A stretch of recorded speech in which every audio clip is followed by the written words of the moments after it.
네, 반갑습니다, 여러분. 조kopTV 조현일입니다. 자, 현재 시간은 7월 2일 오전, 그러니까 새벽 12시 50분이고요. 제가 오늘 하루 종일 야외 촬영을 하고, 외부 촬영을 하고, 집에서 좀 쉬고 있는데, 와, 정말 충격적인 뉴스가 바바바박 핸드폰을 때립니다. 데미안 릴라드가 정격 웨이브 됐고요. 마일스 터너가 그 릴라드를 웨이브 앤 스트레치한 미러키로 이적했습니다. 야, 진짜 대충격이 아닐 수가 없겠는데요. 자, 우선 릴라드의 웨이브 앤 스트레치는 제가 뒤에서 다루기로 하고, 마일스 터너의 미러키 행부터 일단 살펴보도록 하겠습니다. 자, 마일스 터너, 인디애나에서만 10년을 뛰었던 선수인데 4년 107밀의 계약을 받고 미러키 벅스로 전격 이적했습니다. 그동안 마일스 터너는 미러키와 링크된 적이 없었잖아요. 그런데 연평균 25mm 넘는 금액에 결국 미러키 벅스에 새롭게 둥지를 틀었습니다. 인디애나 이외에는 단 한 팀도 뛰어본 적이 없는데 이적을 하게 됐고요. 마지막 K 2028-29 시즌에는 플레이 옵션이 있습니다. 이때가 되면은 마일스 터너가 30살을 살짝 넘기 때문에 플레이 옵션이 필요한 시점이죠. 자, 그리고 15%의 트레이드 키커도 함께 확보합니다. 만약에 미러키가 마일스 터너를 도중에 계약 도중에 트레이드를 시킨다면 15%의 보너스를 받는 개념이라 보시면 되겠죠. 자, 그런데 이 이적이 조금 더 충격적인 건 일단 인디애나 페이서스와 현 소속팀이 되는 미러키 벅스는 같은 센트럴 디비전 소속입니다. 센트럴 디비전 소속이다. 같은 디비전 소속이라는 건 한 시즌 동안 총 4차례 맞붙는 라이벌이자 경쟁자라는 거죠. 그러니까 차라리 저 멀리 가버리면 모르겠는데 인디애나 팬들 입장에서는 마일스 터너를 볼 때마다 미안한 마음과 또 인디애나 구단에 대한 약간의 원망과 짜증이 생길 수밖에 없죠. 왜냐? 1년 동안 4번이나 붙으니까. 자, 그런데 오랜 기간 동안 링크됐었던 LA 레이커스나 골든 스테이트 워리어스가 아닌 미러키 행이라서 더욱더 충격이 큽니다. 자, 그렇다면 터너는 왜 인디애나를 떠났을까? 혹은 인디애나는 왜 터너를 떠나게 만들었을까라는 그런 이야기를 할 수 있겠죠. 자, 2015년 1라운드 11순위로 마일스 터너는 인디애나 페이서스의 지명을 받습니다.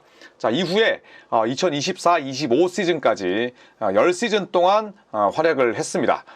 그러면서 마일스 터너가 첫 5시즌, 그러니까 첫 5년 동안 플레이오프 갔을 때는 전부 다 1라운드 탈락이었어요. 그런데 불과 몇 개월 전까지 이 인디애나 페이서스를 25년 만에 NBA 파이널로 이끌었고, 그래서 수많은 레전드들을 인디애나의 홈구장으로 불러 모은 주역이 바로 마일스 터너였는데, 그랬기 때문에 마일스 터너는 그 누구보다 인디애나 잔류를 원했습니다. 이 이야기는 제가 제 채널을 통해서 하도 많이 이야기를 해서 저도 지겹긴 한데, 이 인디애나 페이서스는 거의 매년 여름마다 마일스 터너라는 열쇠를 쥐고 흔들었어요.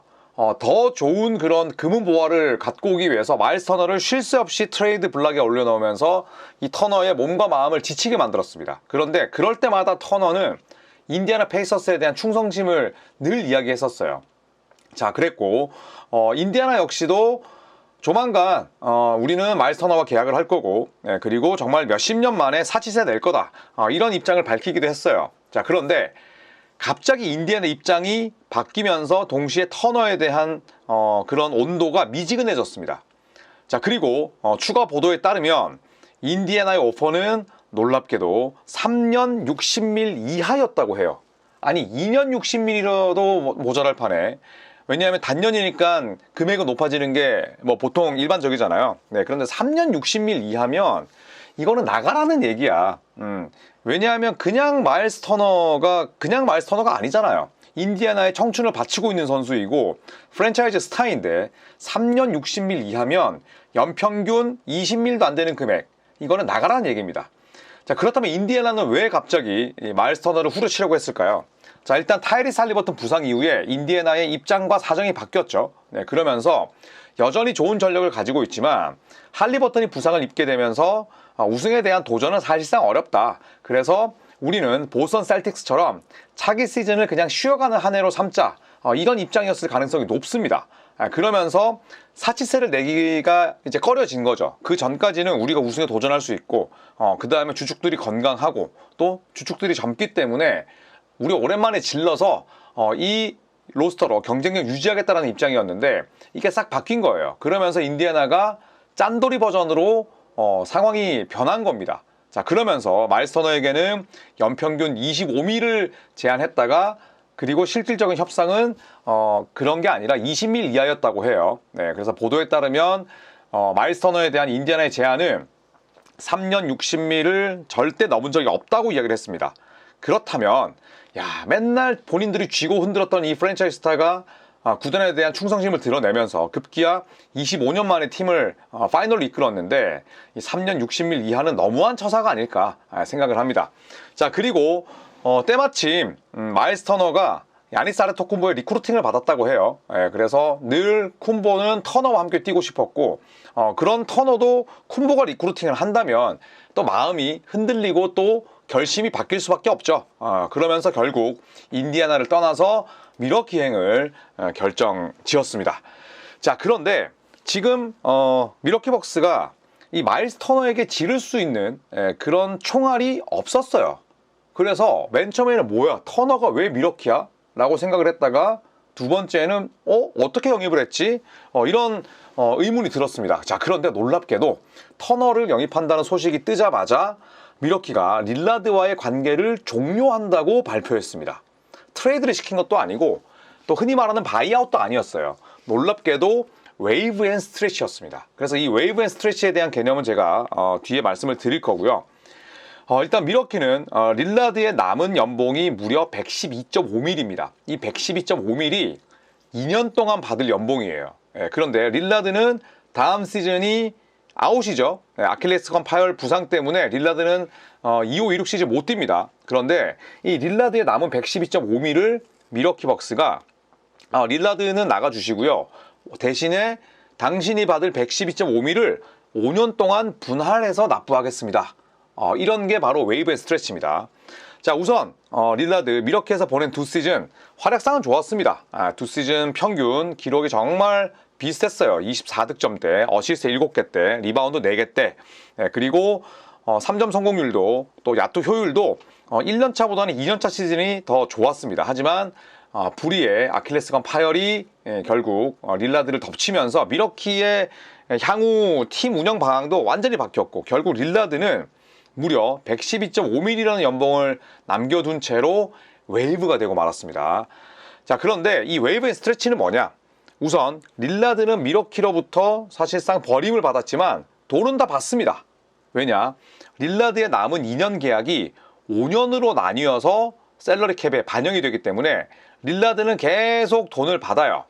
그리고 아까 112.5밀이 잔여 금액이라고 했잖아요. 이걸 나누기 5를 하면 22.5밀인데 이 22.5밀을 릴라드는 매년 받게 되고 5년 동안, 반면 밀워키는 이 선택이 충격적인 이유는 릴라드 없이 향후 5년 동안 릴라드에게 주는 22.5밀이 셀러리 캡에 잡힙니다. 그냥 뭐 내가 따로 챙겨주는 게 아니라 22.5밀의 셀러리 캡이 매년 5년 동안 잡혀요.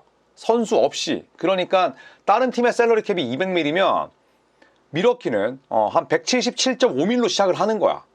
야, 이거는 엄청난 마이너스가 될 수 있는 거죠. 다만 왜 밀워키 벅스가 이런 결정을 내렸냐면, 자, 다음 시즌 릴라드의 연봉이 54.1밀입니다. 그리고 제가 아까 5년 동안 스트레치로 분할 납부한다는 그 금액이 22.5밀이라고 했잖아요. 그런데 54.1밀이었으면 터너를 영입할 수 없죠. 그런데 22.5밀씩 5년 동안 잡히는 대신에 그 셀러리 캡은 이번 시즌에 릴라드의 연봉인 54.1밀이 아니라 22.5밀만 잡히는 거예요. 그래서 54.1 빼기 22.5를 하면 이번 여름에 밀워키가 정말 급전 땡겨서 쓸 수 있는 금액이 31.6밀이라는 겁니다. 이걸로 마일스 터너를 영입한 거예요. 여러분 다들 이해하시죠? 그래서 이거는 사실 진짜로 그냥 현재만 보고 가는 겁니다. 미래 따위 없이. 왜냐? 5년 동안 22.5밀을 덜 쓰고 셀러리 캡에서 삭제되는 상태에서 팀을 운영해야 되니까 대신에 이번 시즌에 31.6밀의 여유가 정말 카드론을 써서 현금을 급하게 땡겨왔기 때문에 요 부분 덕분에 마일스 터너를 영입할 수 있었던 거죠. 하지만 향후에 팀 운영이나 전력 보강은 쉽지 않은 게 사실입니다.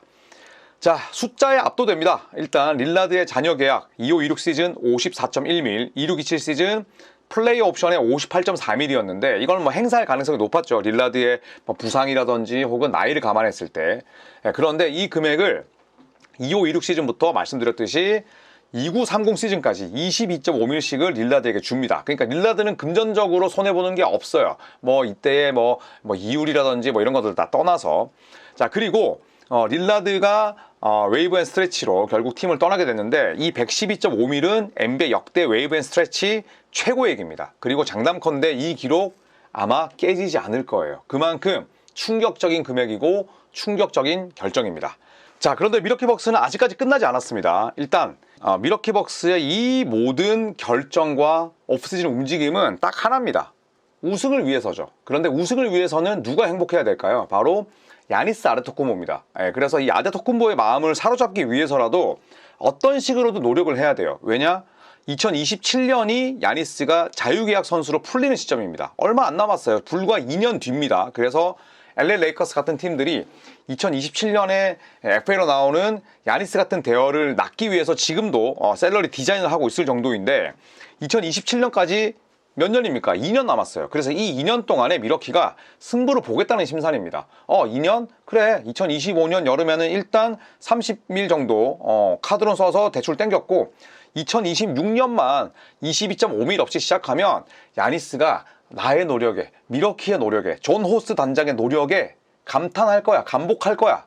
충분히 그렇게 배팅을 할 수 있습니다. 자, 그리고 밀워키가 지닌 최대 자산이 있어요. 바로 2031년 1라운드 픽입니다. 이 1라운드 픽을 곧바로 즉시 전력감으로 바꾸거나 혹은 전력을 증대할 수 있는 그런 매물들로 바꿔온다면 밀워키의 전력은 훨씬 강해지고 야니스는 더 행복할 수 있겠죠. 누가 봐도 릴라드는 웨이브 될 그런 가능성이 적었고, 누가 봐도 다음 시즌에 밀워키는 쉬어가는 한 해였어요. 그냥 갭 이어로 쳤을 겁니다. 그런데 전혀 그렇지 않고 현재 공격적으로 나서고 있고, 그렇다면 2031년 1라운드 픽도 확 써버리지 않을까라는 생각도 듭니다.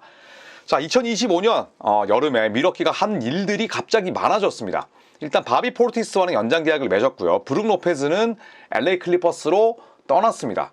일단 포티스를 잡은 것만으로도 오케이죠. 로페즈는 떠났고, 그리고 집토끼, 기존의 FA였던 게리 트렌트 주니어, 케빈 포터 주니어, 그리고 토린 프린스와도 연장 계약을 맺었습니다.